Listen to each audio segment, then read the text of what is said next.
Mais on a maintenant Royal TV Bénin ton les mikudo à santé ton bokudo gandé memine. Et na tena do propos miton les pour les 2 millions de yon zangu les bipela kwata muiwa miton de yin aziza hoton mino hewa. Be azante tonton di miso wakodo aziza meho aziza de gbelutona ha bo ase hangbe ton. Ho me wona ito e. Be me na we ne we mi don se pour les azante tonton di magado ami lo monozin kan lo me we mi de. Be mina hwa po dagbadia po de jire pede me me jile mi bona me po mi po ni do wi de khia mi ba che ne mi de bo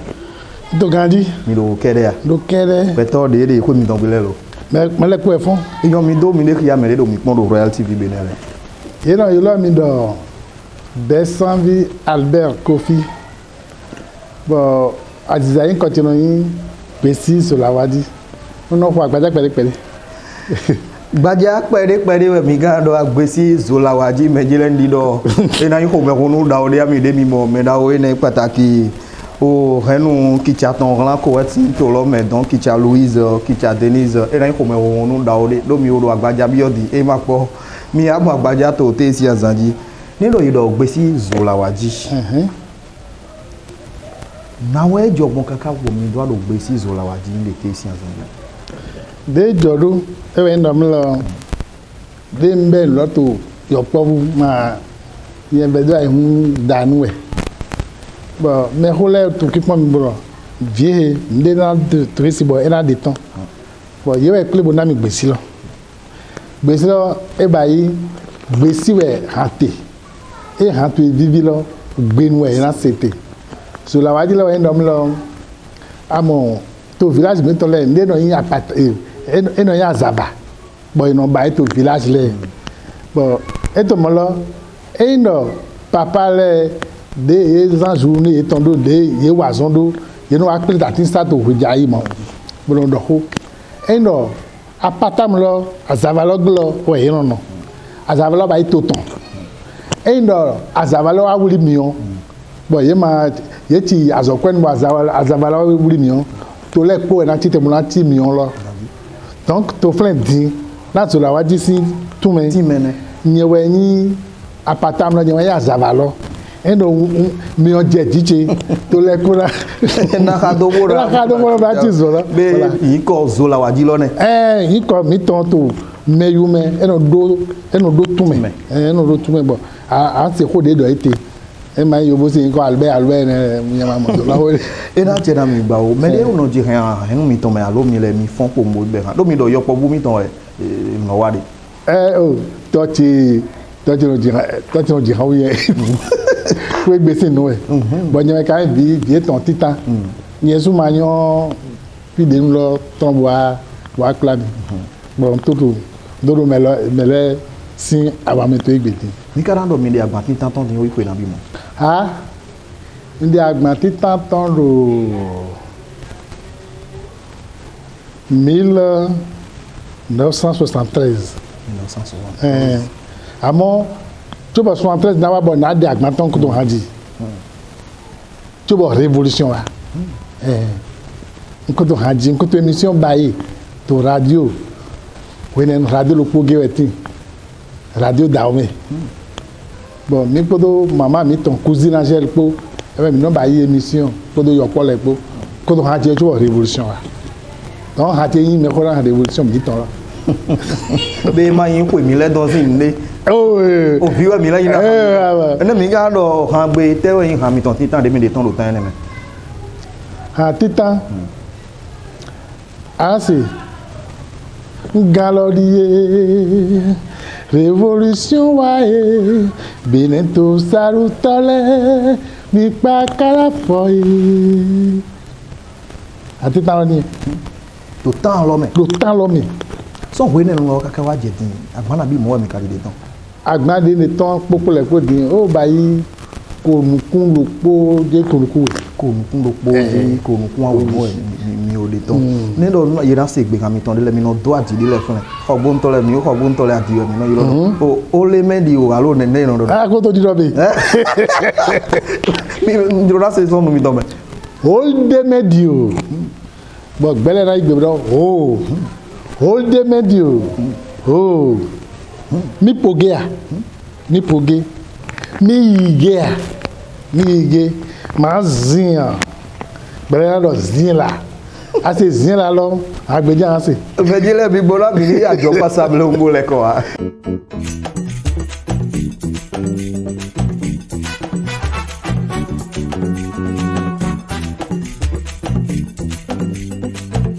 Danilo Londo. Danilo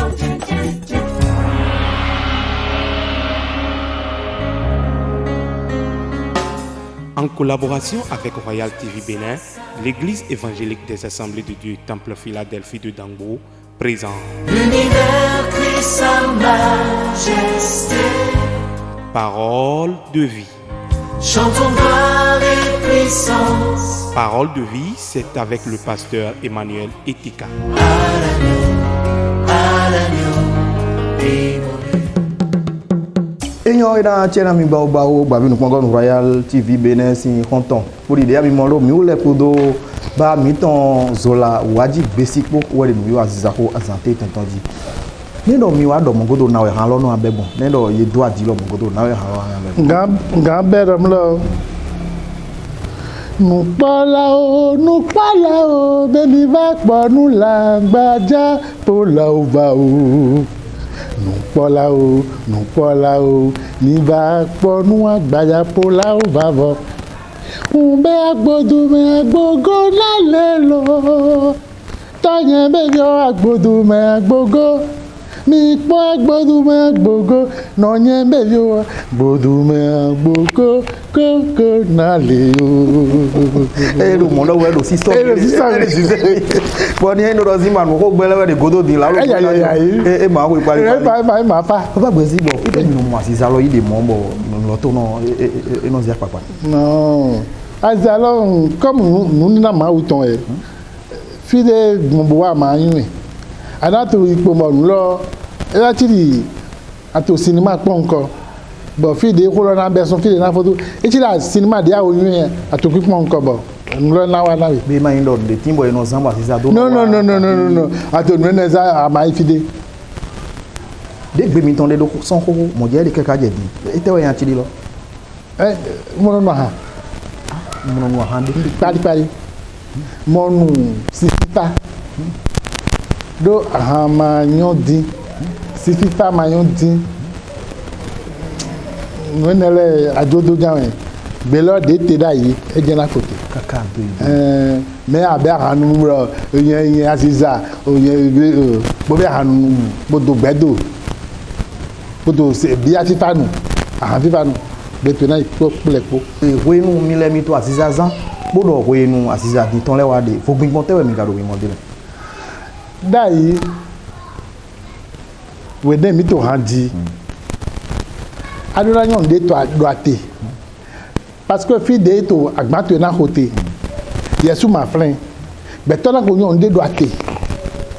amara ho le ene lo ma nyon sti bo ko de doakate e na wen mejo me no wen to si ko ba na be ko lo mo na tume bo ho de na gbon to lo e na yin le son e na inu pon me bo me de se han to e a me le do han me ho le do ete bo ti lo ti ha lo be so yen mo do to ma go se fi de e bo aziza ho lo o 30% ya aziza c'est-à-dire e do ye manu lo do Kan we koji. gba wen to e Ah. ho nu da pe gba wen na wa de nu da pe gba wa de we o de na je di kabara pe kan we ko bora do vivi yesu e na wa son lo aziza gando ra do nule e ti le bo din lo yesu e na ni gbata be po bu do mi lo nde aziza kala mi e te ku e do mo ye we na bi leçon de nous pour me dédé mais assez gona ebe but dilo quand la novice pevile endo aziza baloko wadi e ira to répéter bla no ko de même là répéter dit na me de to alors c'est nati koni quoi les oreilles seront fatiguées amalo ko joko de do nati kɔna to lɔ lo nu do kpo lo nya no zemu ado di dɔ bolo nati kɔna to e ka lɔ we zombo asiza to lo mi wa do mo to ejo na dɔ mi lɔ télévision wa ti ta do wele mi lɛ jɛ hadiji de ma télévision mo ti to donc ye mo tɛ nyɔ aziza lɔ wọn yìí lámọ̀ ètò mú kó tẹ̀mẹ́ lọ táwọn èyí di do télévision ma ti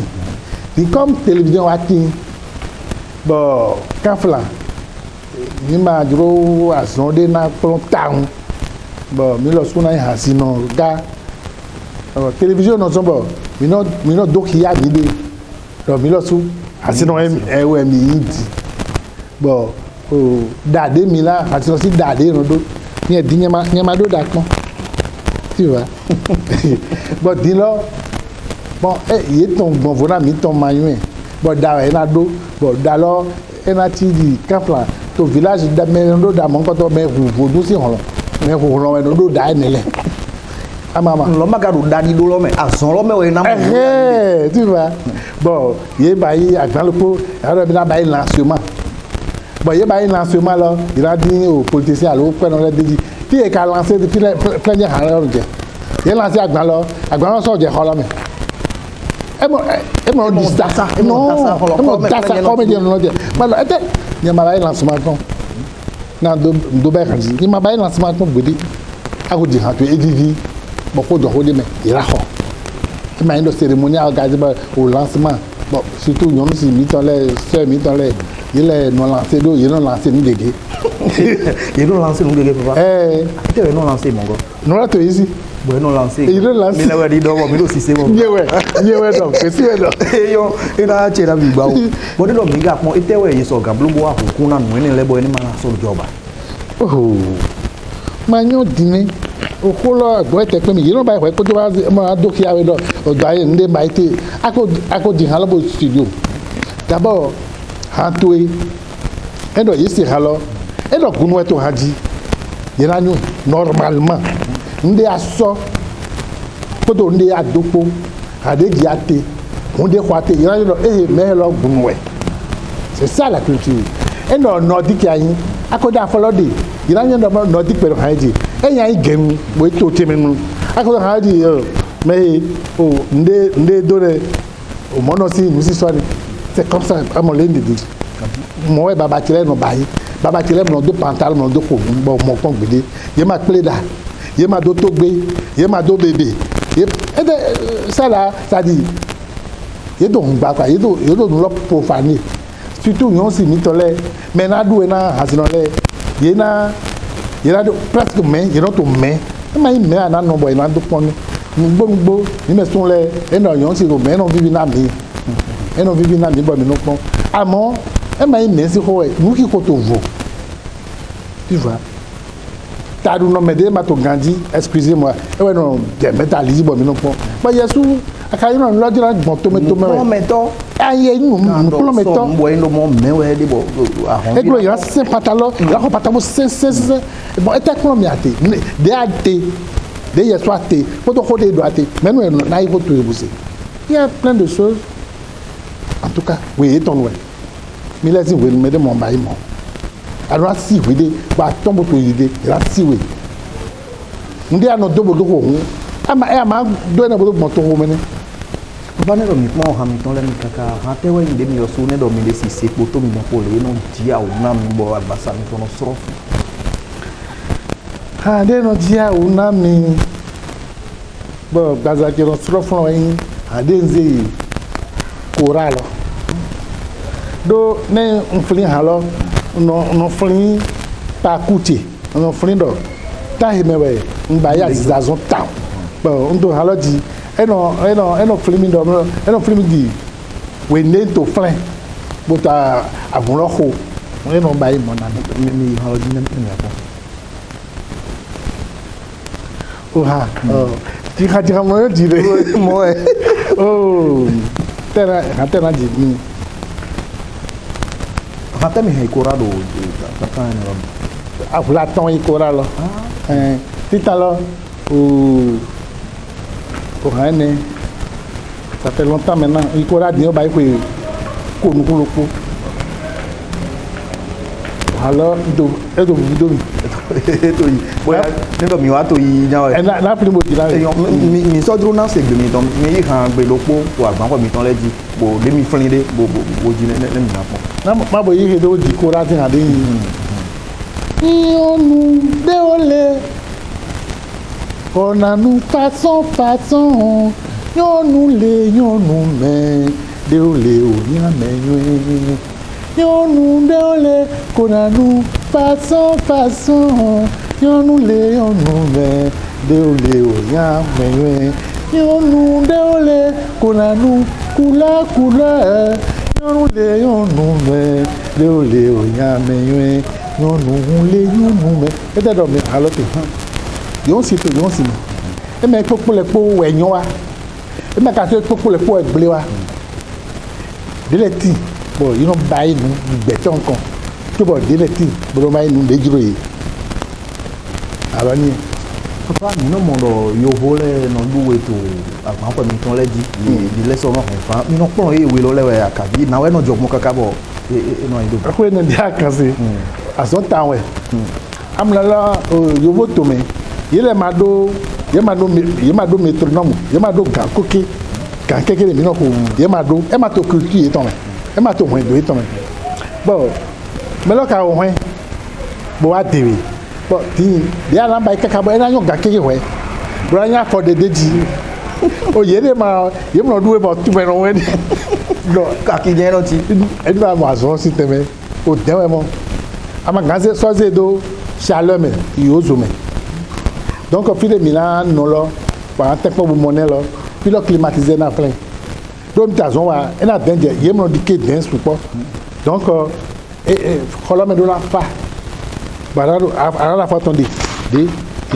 et kaka bo et na de rythme là il dit wa ana do point ni na ko dile et même à zéro qui mo bolere e oni anya du na blues nya du e bloro mi osu pa we no pon e ya polo o ka no besoin we dile ti kaka boro di agbaja ni bon iro di ye ton e no yi to gengbe do amayo gengbe to wete iro plan dead e yo na che na mi gboro mi ni pon ye dagbere papa gbesi ton mo le ko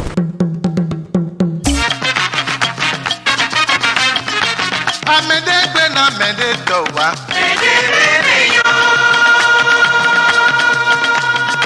Amede gbe na mede to o se to le wo po ifa o tu no le do de gbe mejela papa ye ni biola si o papa ye ni biola si o adu kwade ni biola si o chigondi ye ni biola si o chogbe iwe ye ni biola si o la mese ye ni biola si o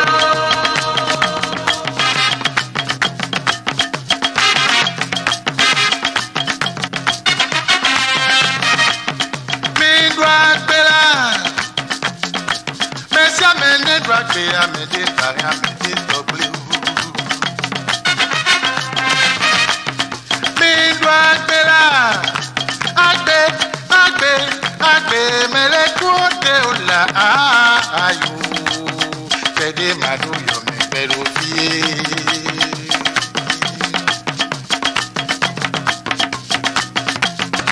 nundela mele ti amia ne sava mia dula mi do agbe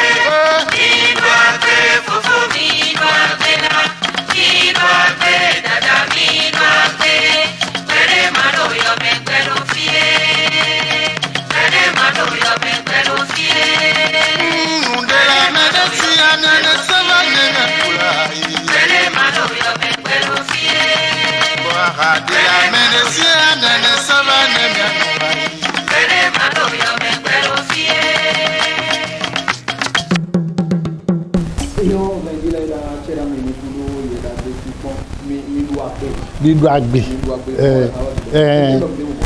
ne do mi te we nom lo me to hala se popo le ko ni gbe parce que gbede mato yome gbeto fi endo nde to merisi nize bodu endo ahando merisi nize bonu do ndekpekpe ato après gbẹ me fi le côté Eyan papa ni do mi na pon Aziza zon we mi wa kaka bo ato di Aziza ti o zon lo kere we mi wa kaka bo ato yin kwa kapi mi so ya son de vole to bo na profiter do pour dia cancer pour cancer na go brado na yo po mi ton le je mi ton le do mo yeni maze sabona yi yeni maze Aziza zon kede o wa bu mai mo pour maintenant ancien pédé parce que des n'y a Aziza zon plutôt une raison pour n'y avoir son parce que t'es là nous dit t'es bébé ouais y a dounou on fait tu na dounou asi tu na dounou et na ouais y a pédé quoi et na ouais y a oh you know quand c'est minam là oh était Aziza wala mi ja non dom lo n'y wa ne wo do wo ti ko mena mi n'y wa son bo mo kwe o do de Aziza lọ́tàn e ma mo me ni ma yun Ibro mi le wa na Aziza iyan we wa na Aziza lo do wo zon we do yon do yon mi e ma yo wo de mato yi pomo ba mato fi fleton nu timene do ason mi na donc na do na jin le do ye ni wa son yen fi di bi Aziza do be de mo do na lo beto do na wa gbogbo beto ma go haji bo teteri o heavy de no na ti ni e ma yan de pepe me de do mi musicien ma gbe ay musicien avec Wasson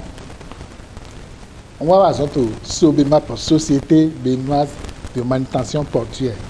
amina mon diplômé ton routine Wasson fait ka bo ayi pe gba we retraite we ne yen to handi we ne do kora yi yen ta son me bon mi no mo agbo bro do han ton bo so no do azon lo ben ton bleble we ne do handi gandi azon me wente amo eno sien lo azome wente bon na do no agomla jason do makamba yi mais Aziza le kanon do Aziza lo le bo no wa wo bo ne ya zon de botogo ye mo tonta ye no adidoni na ikado na exemple do alokongo gle to me we no parente na exemple do aledogo gle di we no parente na exemple do Ganyongo. Mais là, pour être à ce moment-là, Aziza Mani, bon, une carrière n'a pas de une carrière n'a rien. Tori, et non, n'a pas de Aziza ton qu'elle dit, bon, bête maintenant t'es gbedi. Et blolo Aziza magan rien, ko mais maintenant magan. Non, elle m'a donné retraite né. Bon, il y en a dit que votre fille dit. Brato, que gbedi, de nous quand on continue dit, il y en a ko moto do. Je ne peux pas. Ben na inda Aziza raison non mais ni ma club mi blo mi do ho joho ni ma club me no do to mi le blo Aziza no iwa zombo ata zoji Aziza na wala we ena tena papa mi olo vivon wana mi wa mi ton le ete we beninois le ka bi gbeto de do mi fon son fi un konkole e so gan loto son mi ton me do azanvi de ja le no e na do to we no mlo moyen we la sou do on constater dom lo même beti asinon leme ça dit mino cultiver haine to hame mino cultiver o gbeto mayon o gbeto da o gbeto ba ile o nyewen kan nyewen jata ndi gbeto tunde me zulomo ke nyemo nyo haine ledi e ndo aze agbante bodo to di mo yon de no kantan mais de to hantu na se mais de to hantu na se non nous de bien été e ma no nyepo na no ko souhaiter osu ni aso bon nous nyepo yepo mi no problem mi na règle bon nyewe na jihado ye kosu ma yo yin ko to ya mo do million de million ba yo nyewe ya jata mais de da famille la coup qu'est-ce que ça veut dire ça non c'est toi imbe dia jihanle asino dia jihadi lomo o nde ba imite o kendego e no me gbedo emi go e la coup tu es sorcier donc c'est un agbon pe mi kwa no do gbe sa melody ya lo comment tu gbe sa do me gbeto bi mais je veux ça dit quand fla be na no yin wana médisance ça dit ni we soli nous tu na gble yen ton na yo mi dona bon to hamit ça dit nous na de khale do hamit hamit to le do méchanceté gbeto si hun yan ma nyoa et ne me l'en déclare. Mais maintenant, quand dans le moment, nous les naturels, e ma vivi bo et ma jacho vie, ba o bogacho. e yon mi andro do mi ni hambe dopo do don do ason pa Royal TV Benin ton na ko me ho mi ton de mi do de popo mi bo Oh, ah. Mau mujibe amende ne bayan gbegbe ye lani yebe cousin gbe o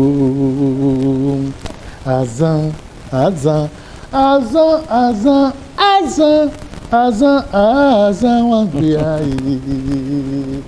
ayin da lele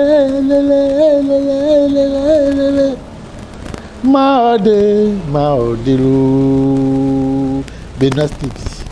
ina chena mi gba o Royal TV Royal TV voilà. TV Benin wipo mi po o ede nu iwa sizako azante tonton ji papa ne do hun do mi ton bona yiro mi blavo alo kan teji we so gan yiro mi Et là, il y a 97, 69, 16, 18. Et quand ça, il y a 61, 36, 46, 46. Pune meje gba vi mo go Royal TV Benin ton lebe mi le vivo wana nu iwa mi don azante ton be yon zangbe de ja mi na so pe lo jijo ho me mi o le ko do papa mi ton gbe si zola wajipo ndi do mi yi nu mi osusu lo ko gbe de ton leme mi do ndo rena kadiri mare nu iwa aziza ho ton mi do ndo mi ran ko ton zin to ko lo me don gbogbo ye kan mi ton wen bo do ndo ku ton to le bi pátápátá bo gan i Paris zin to lo me Londres zin to lo me don bo do ndo me don le bi Alex Couture ran Niger don mi do ndo mi osu Nigeria zin to lo me mi do ndo me na ozanu Olivier Podo mandateur don pour do zimeni kudo o gande me milie be roi central de la Vallée ma o mi osu papa do mi ni kudo o yedagbe o pinpon papa gbe si do ma do ndo mi ran mi hun aza mi hun ba ko ma mi ni kudo nu iwa siza kwa za teton be ne do mi na no la bona kan de bi of labo janwe alo kan de dindin mondo na me yiro nto wi ana yiro mi de ka vi 97 56 95 43 Royal TV Benin babi nu pongon lo po de se po de agbabe sa wo lo jana yon zangbe de jami na pe di jo